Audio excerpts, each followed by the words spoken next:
Stop it, everybody. Good afternoon, ladies and gentlemen. This is the Long Hill Report. I'm Richard Murphy. I'm Richard Norco, your host. And I'll get my name right sooner or later. And with me, as usual, is Gus Steves.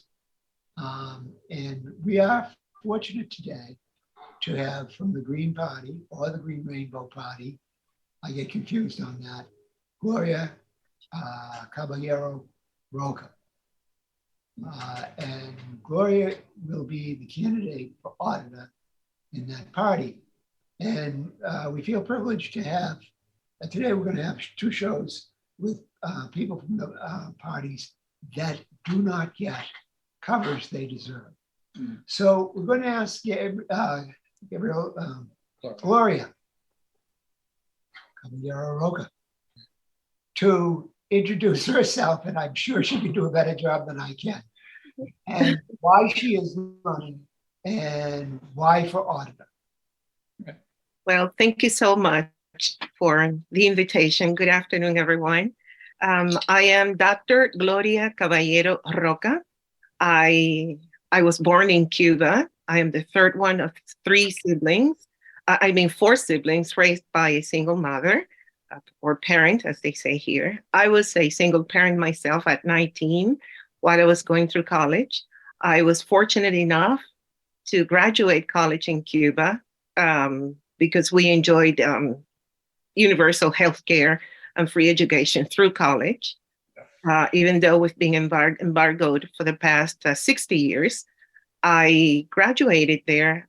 I married. I have my second child and came to the United States. I was also fortunate to go back to college, get 2 master's degrees, 2 PhDs, and I consider myself a very successful academic.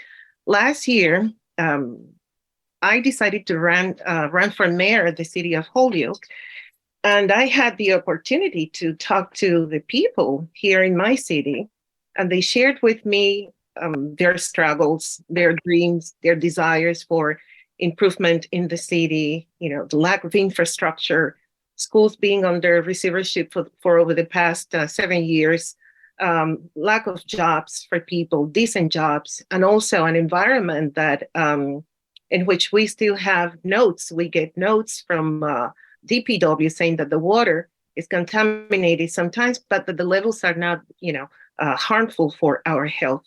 Whenever it rains and we have floods here in Holyoke, the Connecticut River gets the discharge from sewage system. And we are really struggling in this city, which is mostly of Hispanic people. I myself, I am a Hispanic, and I have found that most of the times people lose the services or the help that they need because the programs and services and the documents don't come in Spanish, for instance. So this year I decided to run because I really want to keep, stepping up and speaking out about these issues that we're still facing. And this has been extrapolated in my experience campaigning in Pittsfield, here in Holyoke, in Central Mass, and in Boston. I have noticed that people are still disappointed with the services that they're supposed to be receiving from state government programs. And also they want to know why is that, and how all the barriers that are being built inside the system to avoid more participation of the people, how are those barriers are going to be, put down or really broken down. And in my case, I have decided also to run because I think this is an office that has so much unrealized potential. The state auditor is not charged only for just look after bookkeeping and if agencies and programs and departments are following all the state's regulations. It is also an office that could easily engage the people's voices when it comes to doing bottom line and performance audits. That's when people's voices count. That's when you go and audit the people and say, are you being served by the state government? And then revise the mission and vision of all these programs and departments and say if they really are delivering on their promises.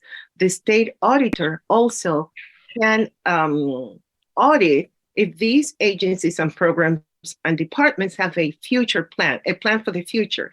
If they have created protocols that are preventive for the people not to fall through the cracks when, a crisis arises, that what we have seen or are seeing with the MBTA in Boston, or here, the COVID-19 pandemic hit Holyoke really hard. We saw 77 of our veterans die here at the Holyoke Soldiers Home, and so more. This is an office that has to be the watchdog for the people, a champion for people's needs. We understand that this is not an executive office, but we do think that we can really blow the whistle when we see waste and what we find that there has been corruption. And then we can present this data to people and legislators and organizations that really want to do change in the way the state serves the people in the Commonwealth of Massachusetts. That is what I call being an equity auditor. And to that end, I would like to implement what I have called a citizens audit panel, where it is the people that audit the bureaucrats. It's the people that really audit the politicians. And in doing so, we have to abide by what the people want to see happening, in their lives. Remember, we are at the receiving end of all these policies. And as a Green Party candidate, we don't get any money we don't have any money from any corporations or fundraising machines. This is grassroots. This is door knocking. This is real grassroots democracy. And that is what I have been doing ever since I moved to Holyoke in 1999, figuring out with the people, engaging with the community, and trying to see how can we collectively and in teams that are multidisciplinary, and being reasonable with each other. How can we make the system work for the people and really pay attention to what we really want to demand change in our lives and the future of our children and the environment. Very good. That's a very good exposition of your position. But I do have a question, and I'm sure that's several. When you say a citizens audit council Panel, yes. Would that have to be done by statute? How could you implement that? Or would you just have advisors advising you and working with you? Mm-hmm. So what I have been thinking, then I've shared this with like the core campaign, is that these would be appointed people that are knowledgeable in auditing, that are specialists in justice and in housing, in healthcare. These people are going to be independent from the audit's office, and they are going to be creating a panel and then conducting forums and interviews and surveys, throughout the Commonwealth of Massachusetts, and finding out what the real needs of the people are and where the people want to see, some change happen. And again, this is an independent body that we will create so that they don't feel the pressure that, okay, so I don't know if the auditor is going to accept. This is something that we will establish. And if there needs to be a statute for that, I just want to make sure that this, gets in place, because it is the only way, from my point of view, that we can restore some trust, in state government agencies, so people feel empowered and say, this is a place where there's a platform for us to really demand change in the system, and this is the way we want things to operate, to really happen. And I think this could be something that that could be experimented, as a way of self-governing. And that is why, for me, it is really important that this really, happens. Okay, just to follow up a little. Mm-hmm. In the mainstream media, which you are obviously being left out of for the most part, I heard they were discussing the Democrat and the Republican. I think it's about 30% of government departments are not being audited. Mm. So there's definitely a lack there. So if you can get, I know you understand the odds are way against you. Yes. If the miracle happened,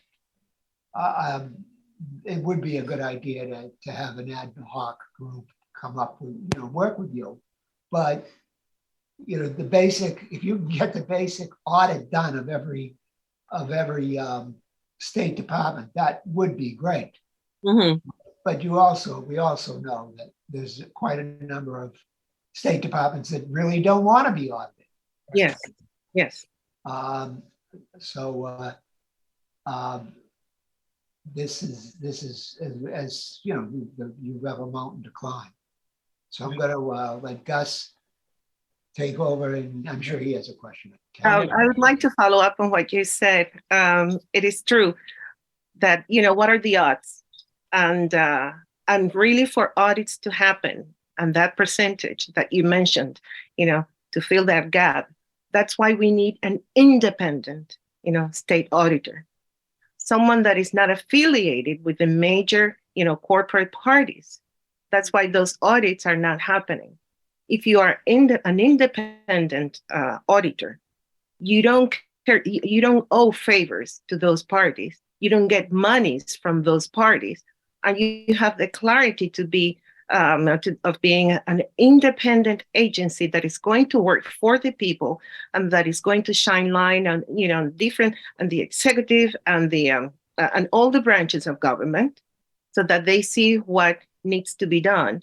And again, if legislators consider that they want to put forward, some changes, some bills and laws, they can always come to this independent auditor, and use their raw data and say, this is what the numbers are showing, and that is why we want to put forward, this bill or this act. Being an independent equity auditor makes for the possibility of just dialogue, and not serving the people that are always holding power on Beacon Hill. Well, which is why we want to have you and the Libertarian Party Yes. here. We want to have different voices Exactly. that are not ignored. And as we want to tell our audience, Gloria has not given us 1 cent for the show. And No. I'm very sad about that.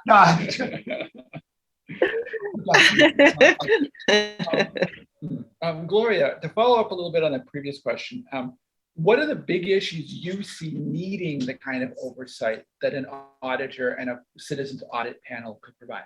I'm sorry, what are the, sorry, I missed the second. What would you say the biggest issues in state government that you would sick an auditor, if you become auditor, and a citizens audit panel on to start with? The biggest issues that you think need some sort of oversight? Mm-hmm. So let me think. First of all, it would be great to make clear from the start that this is an office that is going to be working for the people, right, from top down, and that the culture and the trends that are followed inside that office, because it's always been affiliated with a party, that culture needs to change, and therefore it has to be responsive to the people's needs. And that is why it is so important for me to create that citizens audit panel. People that really feel empowered, to walk into the corridors of Beacon Hill and say, this is also our house, and this is how we want things to run, to support the people from across the board. I am not talking on behalf of people who look like me. Yeah. I am not talking on behalf of people who have this accent or Hispanic or who have different accents. I want to make sure that this office breaks out of those, psychological social economic ghettos that are, from my point of view, ghettos that keep us divided. That's good. I am talking, in the name of all the citizens, or I mean, to represent all the citizens in the Commonwealth of Massachusetts, that when I say this is an independent state office, it means that we will look into to answer the needs of every citizen in the Commonwealth of Massachusetts, from Boston to Chelsea or Revere or Situate or Lincoln or, and then I understand that. I understand that. Yes. But what I'm trying to get at is which state departments would you seek to audit first? Well, imagine. There's quite a choice there. Exactly. I know. We start with the governor's office, Well, good luck with that. But yeah, you're right. Imagine it's the executive office. Okay. It's the one that allocates all the money. It's the one that have the power to veto, whatever we want to really see happen. Or it could be whether and then ask the questions, where is all the money? How come that we are still not saying anything and just accepting that our taxpayers' money in the Commonwealth of Massachusetts is being transferred, to billions of dollars to fund things that are happening out there, wars, et cetera, when we still don't have universal health care here, when we still don't have schools that really serve the interests of our children, or mental health programs. Why is it? Who has not the power, but just the voice to just face-to-face tell the governor, and then audit that office and all those branches that this is what we need. These are real issues. This is a climate crisis. Why are we just wasting, delaying all the good things that need to happen when it comes to allocating monies to really, really make change when it comes to the environmental crisis that we're all facing? This is, I will audit that branch, the executive branch, because we need to know, why they're allocating those monies the way they're doing it, and where those monies are. And they need to follow up on, make sure that the monies that they put on, are getting to the people. If they are not doing that, it's up to the state, to the auditors to say, hey, people are suffering. Gas prices going up. People are not having access to fresh, healthy food. People are losing their jobs and their homes. People want rent control. The young people want to be part of this conversation, and they need programs whereby they learn how to engage with politicians and also bring forth, their ideas. People want to have a saying when it comes to where is the ARPA money? Why is it that we're not investing more in local businesses? And we're still just, these are the things that really people care about. We're suffering out here in Western Massachusetts. And I want to, send out this question. How come we don't exist when it comes to, all the things that happen in Boston, Western Massachusetts? It's, no one mentions Western Massachusetts. Adams, North Adams, Holyoke, Springfield, Chicopee. It only comes up when there's a crime, when there's something happening. We are human beings. We have ideas. We know the politics of living and how to demand our human rights. And we have the right to say and to audit the governor and say, this is where money should be allocated. And we want to see results. Okay. And to kind of follow up for that, you mentioned earlier about you mentioned corporates involvement in a variety of things. You mentioned corruption earlier. What role do you see the auditor's office having in being able to look into the corporate money that's going into our election system?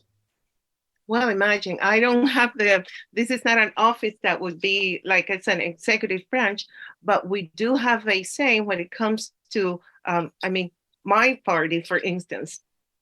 There's so much that's being invested. And if you invest in parties that are going to answer to corporations first and that put corporations and profit first, this is not the type of government that is going to guarantee that the people get their services and the respect that they deserve, right? If you keep, for instance, leaving locals and small businesses out, if we keep leaving the schools, underfunded schools, if we are not looking after the bridges that over 200 bridges here in Massachusetts, we're talking infrastructure. And then we're talking about people, departments that are underfunded.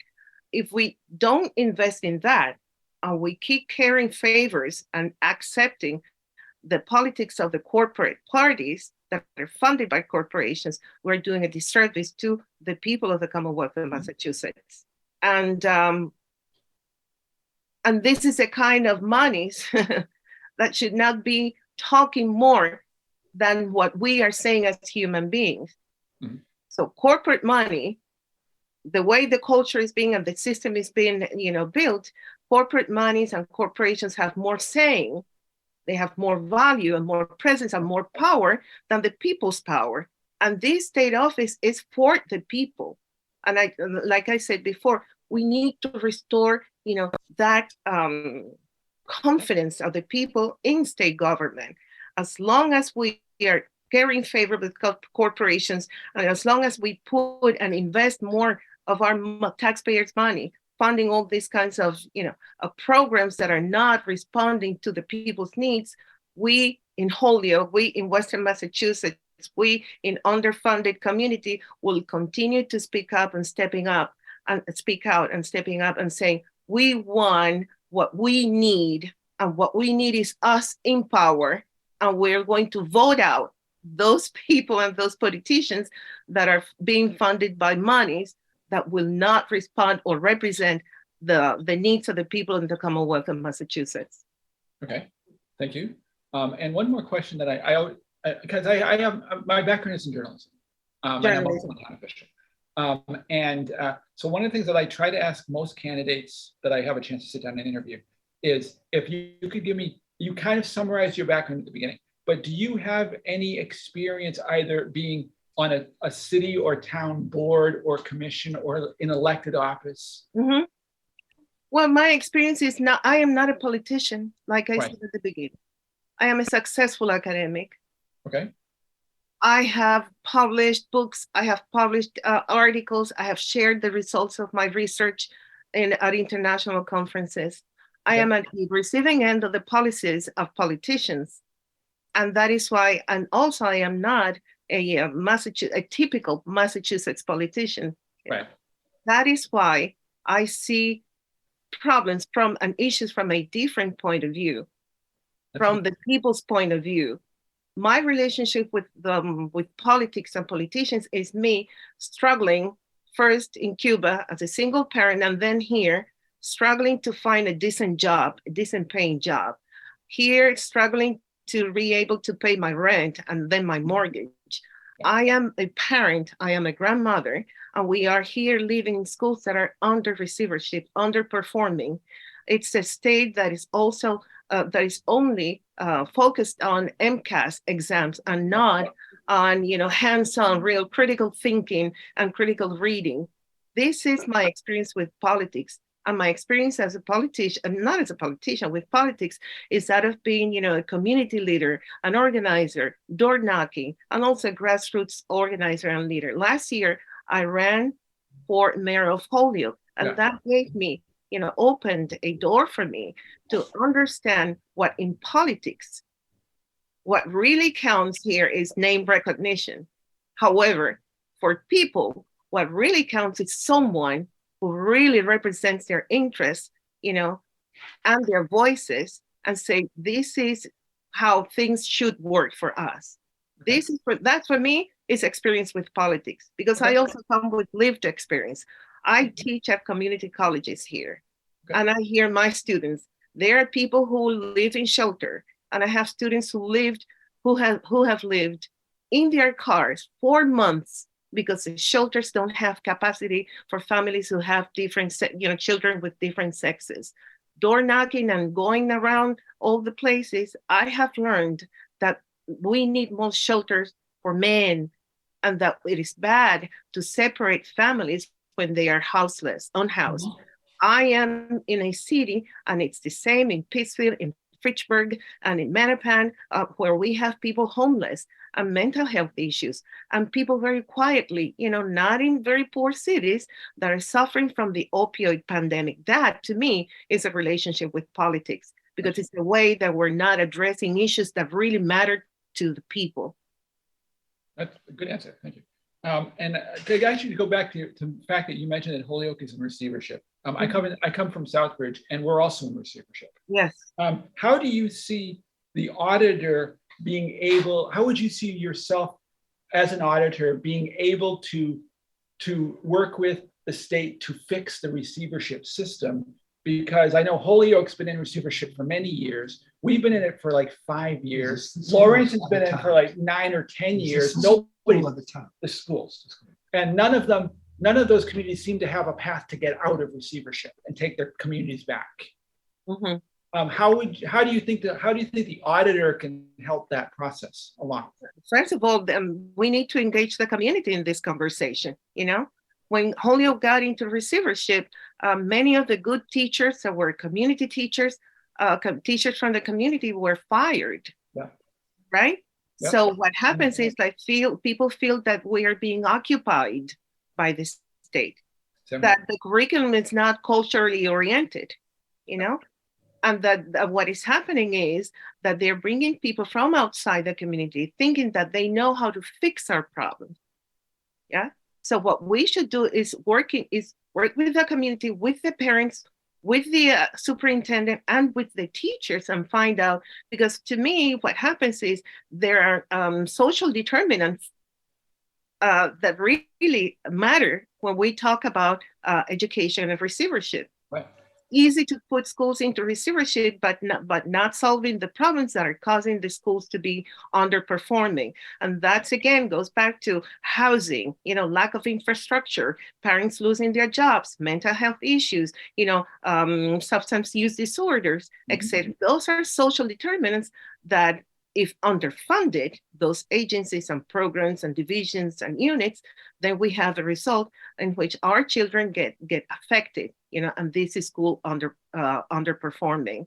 So it is up to the state auditor. Again, you have to be an independent state auditor to really look into these matters with the community and talk, really, really invest some time and really make sure that those funds are allocated to really heal the community and solve those social determinants, that really makes for the schools to be underperforming. We need a better ratio, of teachers, students in the classrooms. We need to take care of our students who need special education. Yeah. And those programs need to be funded. We need also to go back to schools that really offer culture, the arts in the schools that were also cut here in Holyoke. We used to have a magnet middle school in Holyoke, and one of my children went there, right? So there was music, there was performing arts, et cetera, that made sense here in Holyoke. They cut all those programs. We need more sports. We need more interdisciplinary teaching and more a critical thinking way of teaching, hands-on. Not everybody has to go to college. Why don't we have more technical schools, more schools where the young people learn some trades, et cetera, et cetera. So the state auditor can have a say. Again, it's not an executive office, but we really can shine some light on different spots so that those problems get resolved for the better of our children and their future. We're getting a little late, and I would like to, your last point, accentuate. I've been kind of researching that a little bit. I also write for a newspaper, and what you said about the not everybody needs to go to college. Absolutely. Well, I think anybody wants to disagree, and I don't know what your PhD is, but what's more important to the functioning of society? The garbage man or the sociology professor? No, this is not fair. Come on, we need to know. Well, how many sociology professors do we need? But we're getting a surfeit of sociology professors, and I read that the trades people they're desperate for people to get into them. Absolutely, that is true. And that would be a place to start. Yes. Okay. Yeah. The other question is, I want to hit the Green Rainbow Party or Green Party where nationally, because I assume you to a certain degree are in tune with the national party. Where do you stand? And I'm going to phrase this in a very, as we're getting late, a very loaded way. Where do you stand on the Biden administration's proxy war in Ukraine? Well, I think this is, I'm going to be honest, I am for peace. Yeah. Well, we all are, but I mean. Okay, no, I'm against all proxy wars. And this is why, we are sending billions and billions of dollars in aid and, tactics about whatever. And here we are defunding, our schools, defunding everything, all the monies. And what we need, I am against nuclear wars, first of all. I am for peace. We need to pay very, close attention. There used to be an anti-nuclear movement in the United States. We don't hear about it. Well, basically, war. Again, I think it's would you stop aiding the Ukrainian war effort, which was a proxy war by the Biden administration? It started in the Obama administration. Would you stop that funding? Would the Green Rainbow Party stop that funding? I cannot speak on behalf of the Green Rainbow Party. I will speak on my own behalf. Sure. If it's a possibility. Please. Absolutely. This is a war that could have been avoided. Yeah. And this is something that people are not clear about. They're in the midst of the crisis. They're killing people and people are getting killed. The United States had the opportunity to intervene with talks and diplomacy. And now we are at the verge of a nuclear war. We should stop all aggressive and all these wars weapons that we're sending. We should stop that. Mm-hmm. And now that we're in the middle of that, it's up to everybody to help. Yes, of course, the people. But remember, we don't only have the war in Ukraine.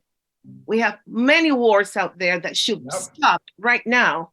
And we should start thinking that here in the United States, the Commonwealth of Massachusetts, people are in crisis. People are also dying here, in bridges. People are losing their jobs and their homes. And all that aid, those billions that are being transferred to the military-industrial complex should stop and be invested here. We agree. We agree. And unfortunately, we've come to the end of our time. But Gloria, we want to thank you very much for appearing here. And it's very important to have the parties, not to have the parties that are not the big parties in to speak. And thank you very much. Thank you very much for the invitation. And please, November 8th, Gloria Cabellero-Roca for State Auditor of the Commonwealth of Massachusetts, a truly independent equity auditor. I will work for you and with you. A vote for me is a vote for all of us across the board. Thank you so much. Thank you. Thank you, Gloria.